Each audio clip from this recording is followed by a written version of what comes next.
भाग्यश्री अपने नाम के विपरीत थी। कुछ भी नहीं था उसके पास अपने नाम जैसा। बचपन से लेकर अब तक माता पिता की उपेक्षा ही सही, लेकिन फिर भी मायके में प्यार पाने की उम्मीद उसने कभी नहीं छोड़ी। तबीयत कैसी है माँ? दयनीय दृष्टि से देखती भाग्यश्री ने पूछा। माँ ने सिर हिलाकर इशारा किया। ठीक है। कुछ पल माँ जमीन की ओर देखती रही। अनायास आंखों से आंसू की झड़ी झड़ने लगी। सुस्त हाथों को धीरे धीरे ऊपर उठाकर अपने सिकुड़े कपोलों तक ले गईं। आंसू पोंछ कर बोली, प्रकृति की मर्जी है बेटा। परिवार के प्रति आक्रोश दबाती हुई भाग्यश्री ने कहा, प्रकृति की मर्जी कोई नहीं जानता, किंतु तुम्हारे लापरवाह बेटे को सभी जानते हैं। और पिताजी की तानाशाही, दोनों के प्रति तुम्हारे समर्पित भाव का प्रतिदान तुम्हें ये मिला कि तुम दोनों की मानसिक चोट से आहत होकर यहाँ तक पहुँच गई। जिंदगी जकड़ कर रखना चाहती है, लेकिन मौत तुम्हें अपनी ओर खींच रही है। माँ ने आहत स्वर में कहा, क्या किया जाए, सब समय की बात है। भाग्यश्री ने अपनी आर्द्र आंखों को पोंछकर कहा, दवा तो ठीक से ले रही हो ना? कोई कमी तो नहीं है ना? पल भर माँ चुप रही, फिर बोली, नहीं, दवा तो लाता ही है। कौन, बाबू? और नहीं तो कौन? तुम्हारे पिताजी लाएंगे क्या? गोबर भी काम में आ जाता है गोटते के रूप में, लेकिन वे इससे भी गए गुजरे हैं। वही ठीक रहते हैं तो किस बात का रोना था। भाग्यश्री सिर झुकाकर बातें सुनती रही। और एक बेटा है, वो अपने आप में लीन रहता है, कमरे में झांक कर भी नहीं देखता। आने में देरी हो जाए तो मन घबराता है। देरी का कारण पूछती हूँ तो बरस पड़ता है। घर में नहीं रहने पर इधर बाप की चिल्लाहट सुनो, और आने पर कुछ पूछो तो बेटे की झिड़की सुनो। बस ऐसे ही दिन काट रही हूँ। आंसू पोंछती हुई माँ ने कहा, हाँ, लेकिन सेवा तुम्हारे पिताजी करते हैं। मूड ठीक रहा तो ठीक, नहीं तो चार बातें सुनाकर ही सही, मगर करते हैं। भाग्यश्री ने कई बार सोचा कि माँ की सेवा के लिए एक आया रख दे, मगर इसमें भी समस्याएं थी। एक तो ये कि इस माहौल में आया रहेगी नहीं।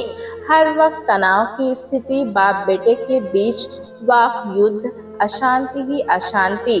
खुद कुछ भी खा ले, मगर आया को तो ढंग से खिलाना पड़ेगा ना।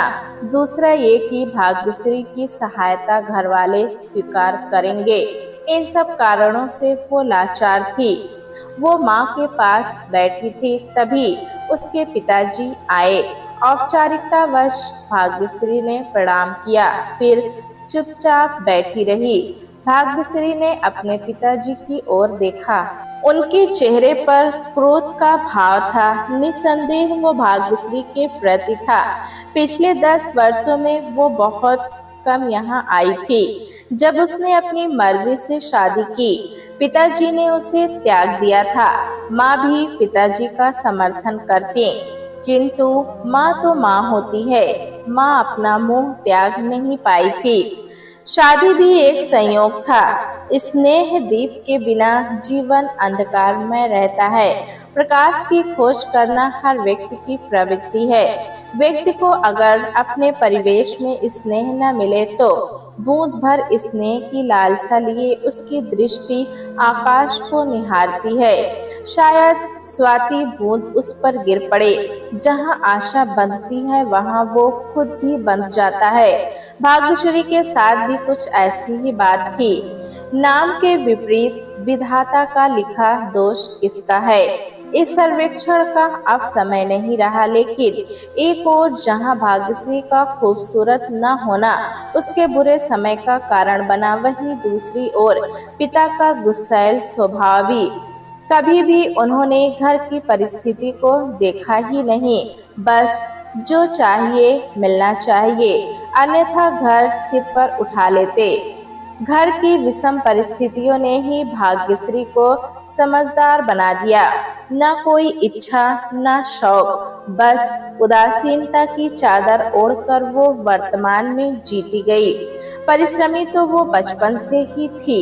छोटे बच्चों को पढ़ाकर उसने अपनी पढ़ाई पूरी की। उसका एक छोटा भाई था।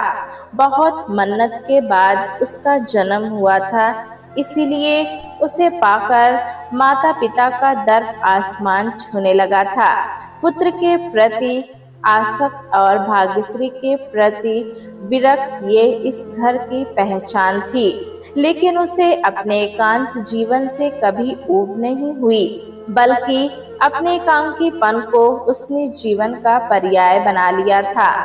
कालांतर में हरदेव के आत्मीय संसर्ग के कारण उसके जीवन की दिशा ही नहीं बल्कि परिभाषा भी बदल गई। बहुत ही साधारण युवक था वो, लेकिन विचार उदात्त था। सादगी में विचित्र आकर्षण था। भाग्यश्री ना तो खूबसूरत थी, ना पिता के पास रुपए थे और ना ही वो सभ्य माहौल में पली बड़ी थी। किंतु पता नहीं हरदेव ने उसके हृदय में कौन सा अमृत रस का स्रोत देखा, जिसके आजीवन पान के लिए वो परिणय सूत्र में बंध गया। हरदेव के माता पिता ने इस रिश्ते को सहर्ष स्वीकार कर लिया। भाग्यश्री के माता पिता ने उसके सामने कोई आपत्ति जाहिर नहीं की, मगर पीठ पीछे बहुत कोसा। यहाँ तक कि वे लोग ना इससे मिलने आए, ना ही उन्होंने इसे घर बुलाया। खुश रहकर भी भाग्यश्री मायके के संभावित दुखद माहौल से दुखी हो जाती। उपेक्षा के बाद भी वो अपने मायके के प्रति लगाव को जब्त नहीं कर पाती और यदा कदा माँ पिताजी भाई से मिलने आती, किंतु लौटती तो अपमान के आंसू लेकर। कुछ माह बाद ही भाग्यश्री को मालूम हुआ कि उसकी माँ लकवे का शिकार हो गई है। घबराकर वो मायके पहुंच आई। अपाहिज माँ उसे देखकर रोने लगी, मानो बेटी के प्रति जितना भी दुर्भाव था वो सब बह रहा हो। किंतु पिताजी की मुद्रा कठोर थी। माँ अपनी व्यथा सुनाती रही, लेकिन पिताजी मौन थे। आर्थिक तंगी तो घर में पहले से ही थी, अब तो कंगाली में आटा भी गीला हो गया था। माँ के पास वो कुछ देर बैठी रही, फिर बहुत साहस जोड़कर माँ को रुपए देकर कहने लगी, इलाज में कमी ना करना माँ, मैं तुम्हारा इलाज कराऊंगी, तुम चिंता ना करना। उसकी बातों को सुनते ही पिताजी का मौन भंग हुआ। बहुत ही उपेक्षित ढंग से उन्होंने कहा, हम लोग यहाँ जैसे भी हैं ठीक हैं, तुम्हें परेशान होने की कोई जरूरत नहीं है। मिट्टी में इज्जत मिलाकर आई है जान बचाने।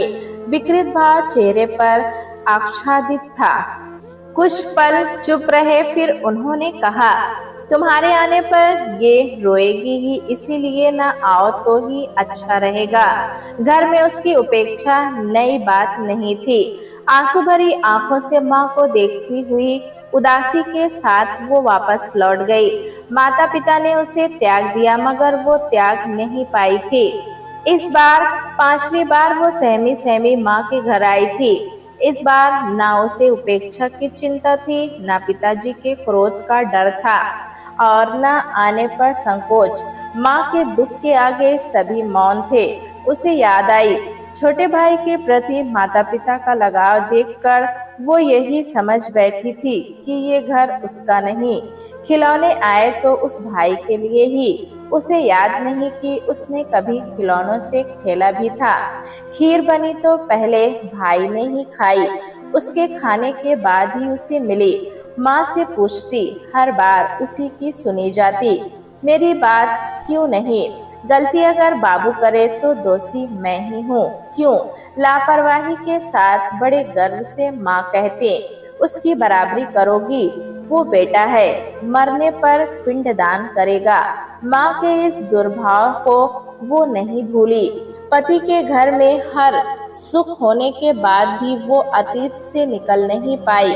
बार बार उसे चुभन का एहसास होता रहा, लेकिन अब माँ की विवशता, लाचारी और कष्ट के सामने उसका अपना दुख तुच्छ था। कुछ पल वो माँ के पास बैठी रही, फिर बोली, बाबू कहाँ है?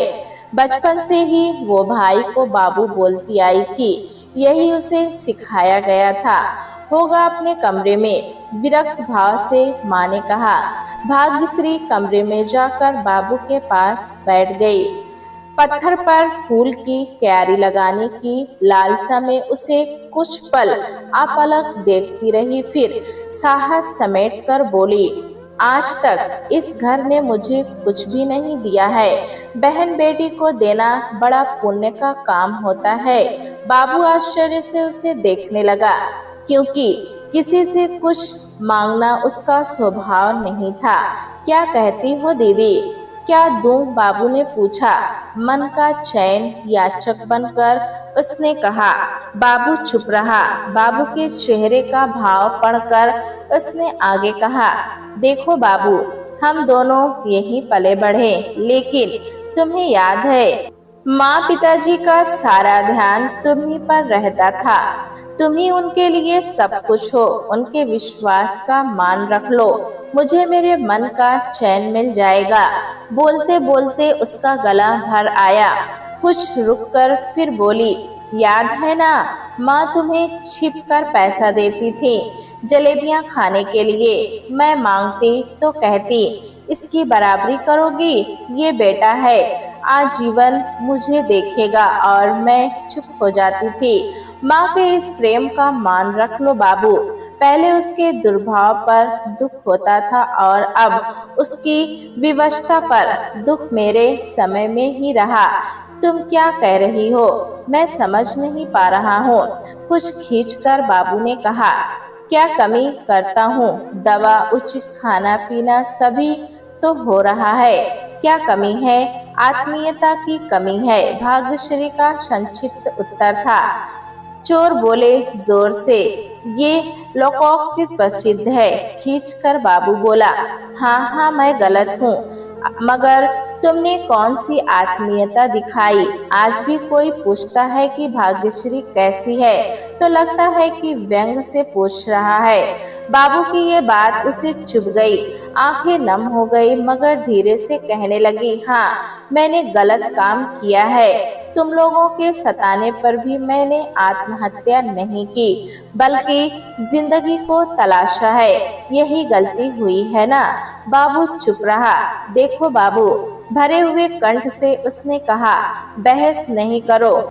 मैं इतना ही जानती हूँ कि माँ पिताजी होते हैं। मैंने इतना अन्याय सहकर भी मन मैला ना किया। फिर तुम्हें क्या शिकायत है कि इनके दुख सुख में हाल भी ना पूछो? दवा से ज्यादा सद्भाव का असर होता है। कौन कहता है? बात का रुख बदलते हुए बाबू ने कहा, कौन शिकायत करता है? क्या नहीं करता? तुम्हें पता है सारी बातें। कौन सा ऐसा दिन है जब पिताजी मुझे नहीं कोसते? एक सरकारी नौकरी ना मिली कि नालायक, निकम्मा विशेषणों से अलंकृत करते रहते हैं। बीती बातों को उखाड़ उखाड़ कर घर में कोहराम मचाए रहते हैं। घर की शांति भंग हो गई है। वो अपने आंसू पोंछने लगा। बात जब पिताजी पर आई तो कमरे में आकर चीखते हुए भाग्यश्री को बोलने लगे, हमारे घर के मामले में तुम कौन हो बोलने वाली? कौन तुम्हें यहाँ की बातें बताता है? ये मेरा बेटा है, मैं इसे कुछ बोलूं तो तुम्हें क्या? ये हमें लात मारे, तुम्हें क्या मतलब? बात कहाँ से कहाँ पहुँच गई। भाग्यश्री को भी क्रोध आ गया। वो कुछ बोली नहीं, बस आक्रोश से अपने पिताजी को देखती रही। पिताजी का चीखना जारी था, तुम अपने घर में खुश रहो, हमारे घर के मामले में तुम्हें बोलने का अधिकार नहीं है। हमारा घर पिताजी का घर, बाबू का घर, मेरा नहीं।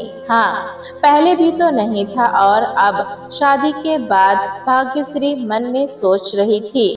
पिताजी को बोलते देख माँ ने आवाज लगाई। भाग्यश्री माँ के पास चली गई। माँ ने रोते हुए कहा, समय तो किसी का कोई बदल नहीं सकता ना बेटा, मेरे समय में ही दुख लिखा है, इसलिए तो बाप बेटे की मत मारी गई। आपस में भिड़कर एक दूसरे का सिर फोड़ते रहते हैं। तुम बेकार में मेरी चिंता करती हो, तुम्हें यहाँ कोई नहीं सराहता, फिर क्यों आती हो? ये कहती हुई वो फूट फूट कर रो पड़ी। पिताजी के प्रति उत्पन्न आक्रोश ममता में घुल गया। कुछ देर तक भाग्यश्री सिर नीचे किए बैठी रही, आंखों से आंसू बहते रहे। अचानक उठी और बाबू से बोली, माँ मेरी भी है, इसकी हालत में सुधार अगर नहीं हुआ तो बलपूर्वक मैं अपने साथ इसे ले जाऊंगी। कहती हुई वो चली गई। मोहल्ले में ही उसका मुंह बोला एक भाई था, कुंदन। वो बाबू का दोस्त भी था। उदास होकर लौटती भाग्यश्री को देखकर वो उसके पीछे पीछे दौड़ा। दीदी ओ दीदी, भाग्यश्री ने पीछे मुड़कर देखा। बनावटी मुस्कान अधरों पर बिखेर कर हालचाल पूछने लगी। उसे मालूम हुआ कि फिजियोथेरेपी द्वारा वो इलाज करने लगा है। उसकी उदास आंखें चमक उठी। याचना भरी आवाज में कहा, भाई मेरी माँ को भी देख लो। चाची जी को हाँ, स्थिति ठीक नहीं है, ये सुना, लेकिन किसी ने मुझसे कहा ही नहीं। कुंदन ने कहा, मैं कह रही हूँ ना, व्यग्र होते हुए भाग्यश्री ने कहा। 2 पल दोनों चुप रहे। कुछ सोचकर भाग्यश्री ने फिर कहा, लेकिन भाई ये बताना नहीं कि मैंने तुम्हें भेजा है, नहीं तो माँ का इलाज करवाने नहीं देंगे सब। लेकिन क्या कहूँगा, यही कि बाबू के मित्र हो, इसलिए इंसानियत वश। और हाँ, भाग्यश्री ने अपने बटुए में से 1000 रुपये निकाल कर देते हुए कहा, तुम मेरा पता लिख लो, मेरे घर आकर ही अपना मेहनताना ले जाना।